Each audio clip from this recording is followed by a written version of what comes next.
And welcome everyone to our weekly AP Top 25 men's basketball poll reaction here on Bleacher Report, repurposed on NCAA.com and March Madness MBB. I'm Andy Katz. Believe it or not, this is our second to last AP Top 25 reaction because when we get to Selection Sunday, no one cares about the poll. It's all about the bracket, which is great. It's what it should be. So on March 10th, at 1 o'clock Eastern. That'll be our last top 25 breakdown because that'll be leading into Champ Week. Now, this weekend, believe it or not, we're going to get our first automatic bids to the NCAA tournament. We're going to get the OVC, the Sun Belt, the Missouri Valley's always great, Arch Madness ready to begin. So all that's going to start Saturday and Sunday, and then it runs every day next week into Selection Sunday. So last time to sort of break this poll down, I have to beat the dead horse here and reiterate that what you see in the top 25, what you see in my Power 37 is not the same as the seedings. Seedings and rankings are different. Now, someone may have a different opinion on how they do their top 25. I view it as snapshot in time. Take it in a sort of a perspective of where we are. For example, I didn't rank Texas A&M. I dropped them completely out. Why? They've lost 4 in a row. Here they're at 22. Good example. Last week, I dropped Purdue out. What did Purdue do? Look great in the last 5 minutes. Beat UCLA at home. They're back in my poll. Now, they never left AP Top 25, but a week ago, sitting right here, I thought they shouldn't be ranked because they had lost 4 in a row. There has to be some sort of penalty because if another team that is not in the Big Ten of the SEC loses 4 in a row, they're long gone. And so I think there has to be some perspective here. All right, so there's another team in here right off the bat that I can see that I just don't have as highly ranked right now, but we'll get to that in a moment. A couple of them. All right, so let's just break this down, and then we'll get to my Power 37. We'll do Player of the Week, Team of the Week, and Games to Watch. So let's start off with number 1 team in the country. It's Auburn. Auburn has now clinched the SEC title outright. That's because Jemai Mashak hit that buzzer beater to beat Alabama for Tennessee. That allowed Auburn to clinch it completely. Not sharing it with anyone. Great video I saw online of Janai Broom watching the shot and realizing that they are SEC champs. What a convincing win at Kentucky. Auburn they're the favorite, not just next week next week in Nashville, but certainly when we get into the NCAA tournament. They're going to be the number 1 overall seed. That is the one certainty that we know on Selection Sunday. The second one is that Duke will be a number 1 seed, starting out in Raleigh, likely then going toward Newark in the East region. Auburn will be in Lexington, Kentucky, feeding likely to Atlanta for their path, which would be a great path because I think an SEC host city in Lexington, and then you go to Atlanta, which is an easy drive from Auburn, Alabama to Atlanta. I think that you're going to see Auburn fans take over Atlanta because I think they're going to get out of that first weekend, and it's going to be a great celebration of this team, that university in Atlanta for the regional semis and final. Duke, I know the criticism is the ACC is not that strong. Louisville and Clemson are clearly the next tier in the ACC. But if you watch Duke, they have met every challenge. They're dominating defensively, and they've had injuries, whether it's Malik Brown. Now it's Tyrese Proctor with a bone bruise. They've had to deal with different things, and they have persevered. So the Blue Devils this week on Monday night, they host Wake Forest in their final home game. And then they end the regular season, Saturday at North Carolina, a major game for the Tar Heels that we'll talk about momentarily. Number 3, Houston. Again, I like this pick. The Cougars, Big 12, outright champs. What a job Kelvin Sampson has done. They beat Texas Tech on the road. Texas Tech was out without 2 starters, but hey, great win for Houston. Then they beat Cincinnati. So they win the Big 12. Duke hasn't officially won the ACC yet, but they will. So right off the bat in your top three, you've got SEC champ, ACC champ, Big 12 champ. Tennessee checks in at 4 after that Meshack three-pointer to beat Alabama at the buzzer. Florida, which split its week in terms of its schedule, losing to Georgia, that good bounce back win over A&M on the weekend. They check in at 5. And then there's St. John's, Big East outright champs. The Red Storm with a phenomenal last couple weeks, beating Seton Hall. Rick Pitino with the Scarface, Al Pacino suit he was wearing there, all white on the whiteout. I mean, just tremendous. So great outfit there, great win for St. John's. What a transformation this program has had in the last 2 years under Rick Pitino. So they check in at 6. No problem there. There's Alabama, which loses the buzzer at Tennessee. So, again, no qualms here. You'll see, I think, when we get to mine, maybe it was 1 or 2 off. Michigan State now in the driver's seat to win the Big Ten outright. They've clinched at least a share, and they've got the double bye. They have 2 games left. Iowa on the road, home Michigan. They won at the buzzer last Wednesday. I was there for that against Maryland on the Trey Holloman three-pointer. And then they dispatched Wisconsin on the weekend. Texas Tech bounced back after the Houston loss and knocked off Kansas on the road. Red Raiders doing an outstanding job. JT Toppin's first team All Big 12, transfer from New Mexico. Iowa State, Gilbert's injury, I think, has really affected them. Not a shocker. Keyshawn Gilbert. So they're just not the same team we saw earlier in the year, but I fully expect them, if they are healthy, to be a team that can get back to being a potential Final Four team. I like the Clemson at 11 because the Tigers are way undervalued. Second place tie with Louisville in the ACC. Brad Burnell doing an outstanding job. If you go Coach of the Year in the ACC and it's John Shire or Brad Burnell or Pat Kelsey checking in at 14, all 3 deserve it. Someone's going to get it, but all 3 have done an outstanding job in different ways. Duke incorporating an unbelievable freshman class. Clemson really retaining their core and getting back. They were in the Elite 8 last year. And Louisville, completely new team, new roster for Pat Kelsey. Wisconsin at 12, they split their week. They beat Washington at home. And they lost to Michigan State. No Max Klesman. He was out, so they're not at their full strength right now. I appreciate that Maryland is still right sort of in the neighborhood there because they lost at the buzzer at home. I mean, it wasn't a great game. They didn't shoot well, but it was a great ending. Not for them, but for Michigan State. And then they bounced back and won at Penn State. So kudos to them. I will be at the Maryland-Michigan game on Wednesday night. Talk about Louisville. Missouri. Missouri split its week. And Dennis Gates, again, this is, any other year, I think he'd be a lock for SEC Coach of the Year. But look what's ahead of him. Bruce Pearl, Rick Barnes, Todd Golden, Nate Oates. And there's Dennis Gates from 0-18, ranked 15, easily in the tournament, 21-8. Again, I have no problem any one of those 5 coaches.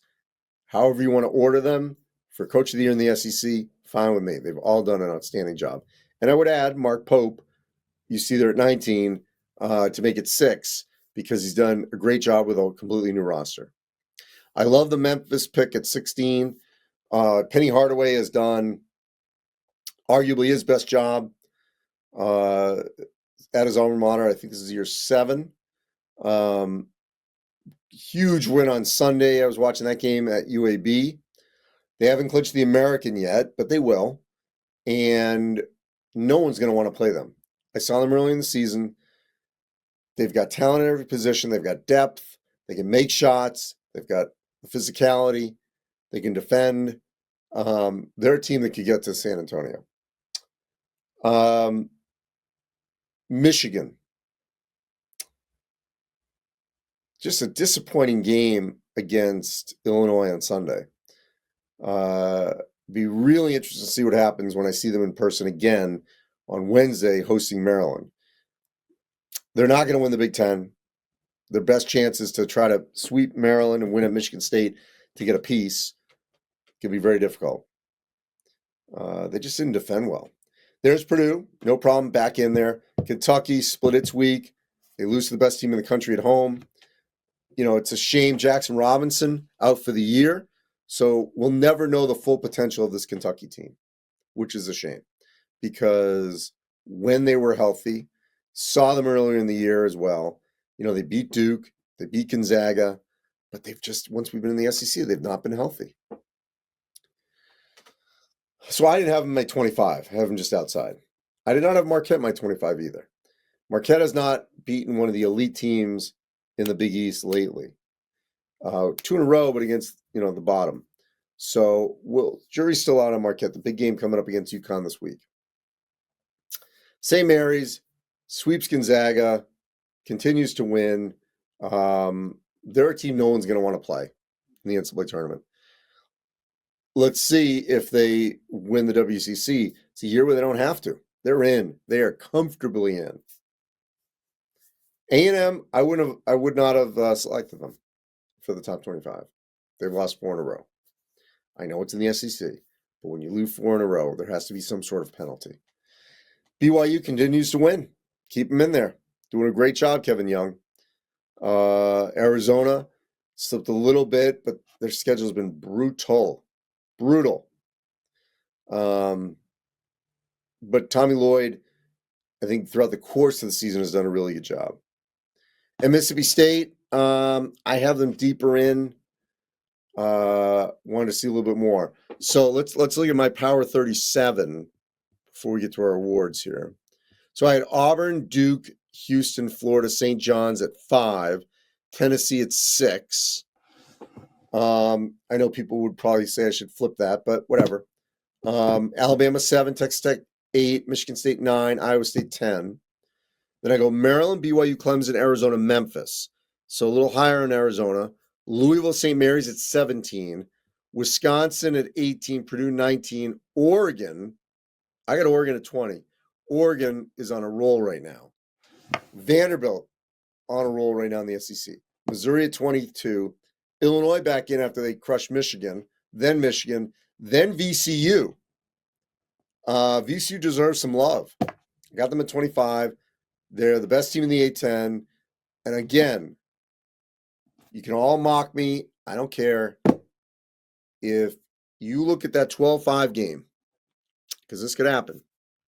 If VCU is a 12, I don't care who the 5 is. You're probably picking VCU.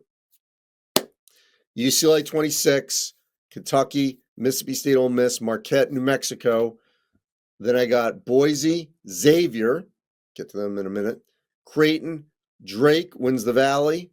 UC San Diego is going to win the Big West. First time eligible for the NCAA tournament. They transitioned from 2 to 1, so a 4-year period. And then Colorado State, hottest team in the Mountain West Conference right now, beating Utah State. All right, so let's go to my National Player of the Week. And what a job this person has done. Just really remarkable. I wanted to make sure, there's been times when I probably should have given him a shout out. Chucky Hepburn from Louisville. Chucky, 37 points, 4 rebounds, 4 assists, and 2 steals with just 2 turnovers in a 79-68 win over Pitt. Earlier in the week, they were on the road at Virginia Tech, 5-point win. He scores 15 as 6 assists. On the season, 16, 3, 6 assists, shooting 45%. He is arguably the main reason that Louisville is tied with Clemson in the ACC for second. Our March Madness National Team of the Week, Xavier. Now, I really wrestled with this. Michigan State had a great week. They get a share of the Big 10. Houston wins the Big 12. Auburn, SEC. St. John's, Big East. But when I think about the bubble, which is what a lot of times we focus on in this last week of the season, Xavier had a phenomenal week to put itself in position to possibly get a bid. They've won 5 in a row. They win at Seton Hall. It's a road win.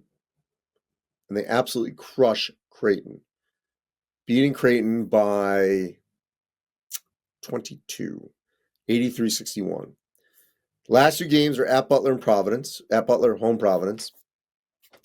Win those 2, and they've won 7 in a row. And the back of the bubble is so bad, they're going to be in position to possibly get a bid. And they've had injuries, and Sean Miller's done a great job. All right. A lot of people get hung up on the 10 games I pick. These are not the only 10 games. It's not easy to pick 10 in the final week of the regular season. So right off the bat, Alabama at Auburn. First game, Auburn won at Alabama. This is the rematch. Auburn won the SEC, but Alabama's trying to get that 2 seed. So it's a big game there. They still want to be a 1 in the NCAA tournament. But can they win on the road at Auburn? It's going to be a great atmosphere. Senior day for the Tigers, which are a great senior class. Now, here's what's interesting. Duke at North Carolina. So I have it at 2. I still say it's the best rivalry in the sport. I totally understand why ESPN is going there with game day.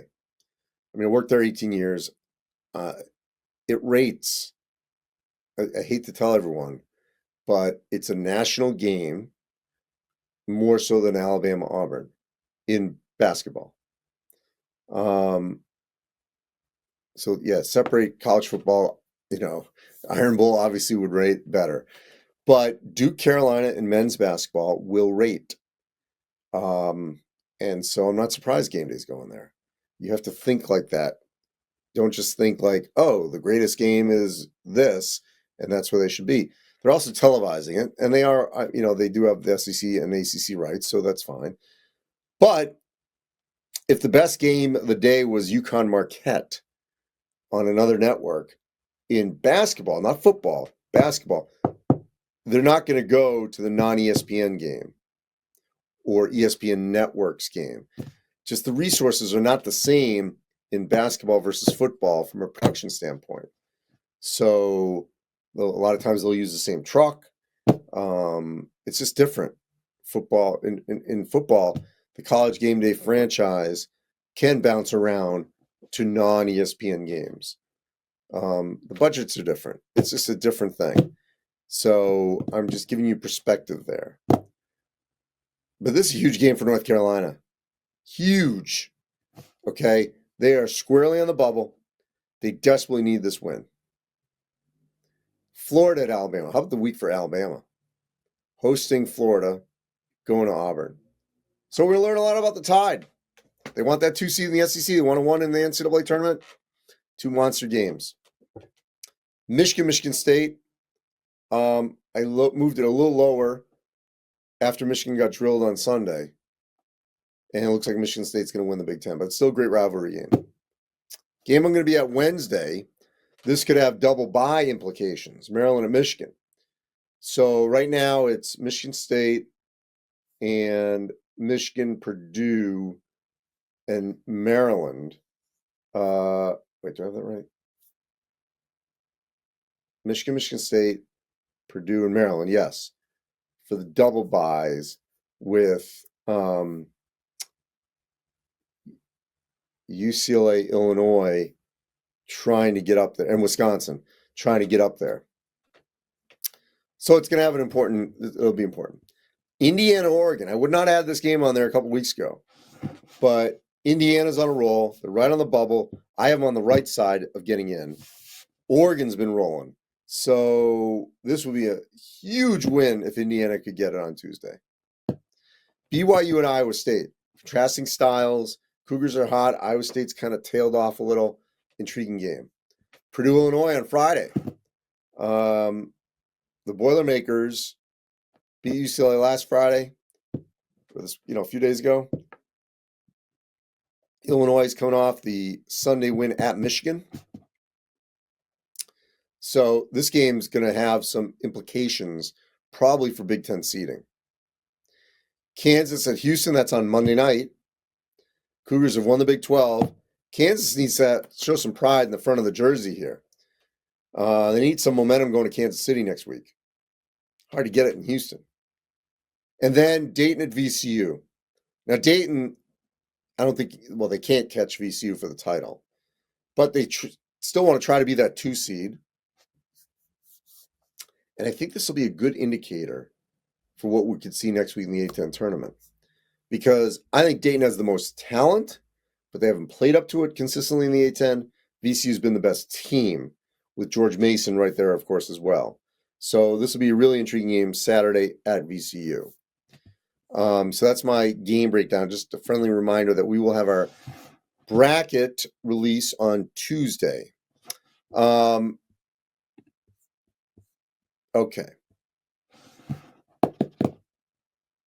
So I'm going to answer a couple questions here. I did debate the Xavier over Michigan State. Again, Michigan State won at the buzzer and then won a home game. I just thought the significance of Xavier for a bubble team was what leaned me a little to the Musketeers, and the way in which they beat Creighton by 22. I really wrestled with this. And, I haven't given Xavier any love all season. Jace Richardson was my National Player of the Week. I think it was the week before. So, that's why. So my National Player of the Year prediction. I mean, right now, I'm leaning Broom over Flag. But it's going to be interesting. Very interesting. My thoughts on Wake are Wake's blown it. Wake has had so many opportunities to get in, and they blew it.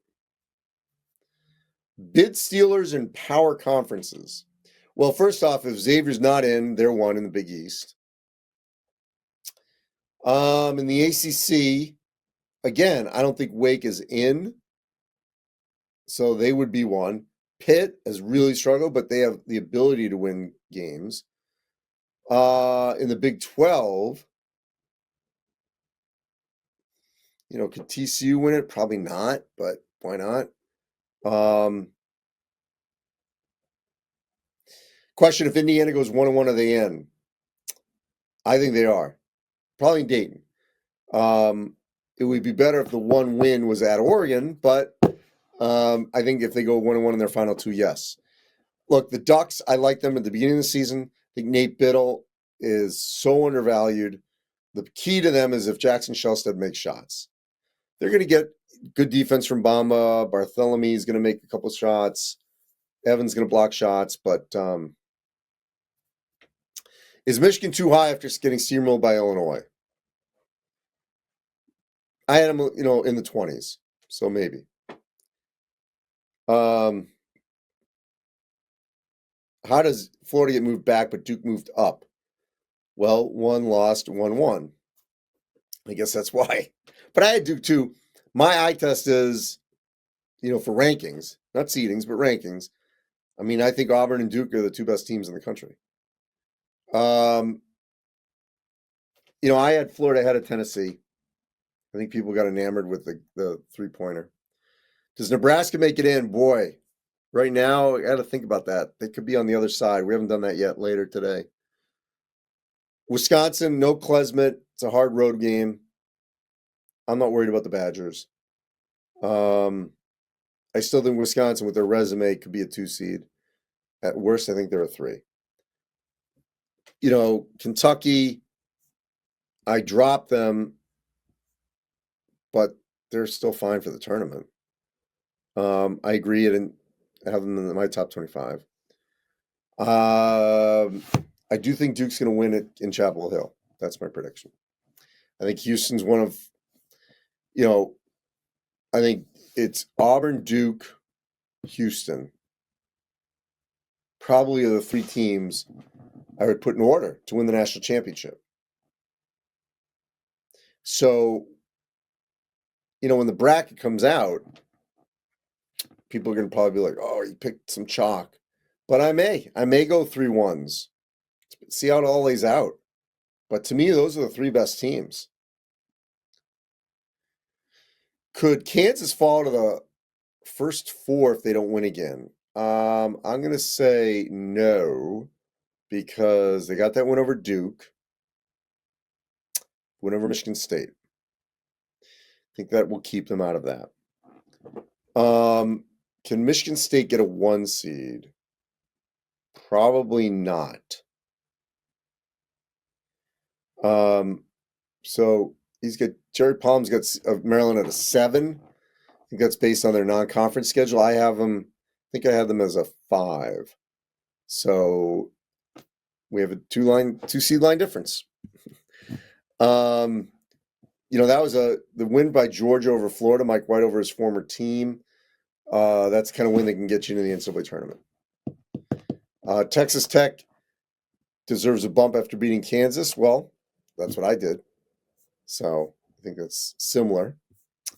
All right, so some housekeeping items again. My Meet the Men's Basketball Selection Committee series, that is still ongoing. Arthur Johnson from Temple, Irma Garcia from Manhattan University. Also interviews with former chairs, Charles McClellan, Tom Burnett, Chris Reynolds. That'll be all this week. Also, something else to look out for. The anticipation was I'll be talking to either a player coach from all the AQs over the next, week and a half. Whatever it is, 10, 11 days till we get to Selection Sunday. So check all that stuff out. And bracket tomorrow, Tuesday. And then we're back right here one more time a week from today, which is Monday, March 10th, for our last AP Top 25 poll breakdown. As always, Caitlin Schmidt, an outstanding producer, getting it done. And thanks to our team in Atlanta and New York. So continue to engage, digest it all, and we actually will have a bracket in our hand in 13 days, believe it or not. 2 weeks from today, we'll be breaking it all down, even more so. All right. Appreciate everyone. Have a great week.